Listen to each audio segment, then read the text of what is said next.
కొన్ని కోట్ల రూపాయల ఫిక్స్డ్ డిపాజిట్లు, కొన్ని వేల ఎకరాల పంట భూములు, అడిగితే కొన్ని కోట్ల డొనేషన్లు ఇచ్చే భక్తులు, దేవాలయ వ్యవస్థను చేతుల్లోకి తీసుకుని పాలిస్తున్న అధికార యంత్రాంగం ఉన్నటువంటి తిరుమల తిరుపతి దేవస్థానము అసలు అవినీతిని బయట నుంచి కొనాల్సిన అవసరం ఏముంది?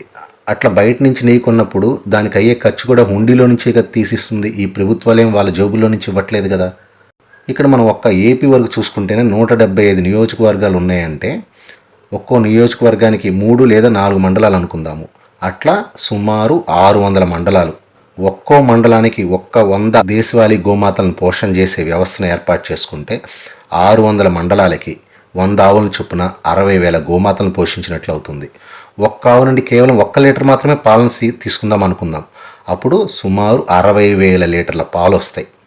శాస్త్రీయంగా దేశవాళీ ఆవు పాల నుంచి నేతిని ఎలా తీయాలో బిలోనా మెథడ్ అంటారు కదా, దాని ప్రకారం చేస్తేనే 60,000 లీటర్ల పాల నుంచి రోజుకి సుమారు 2,000 లీటర్ల ఆవు నెయ్యిని తీయవచ్చు. ఇంకా సరిపోతే కొంచెం పెంచుకోవచ్చు.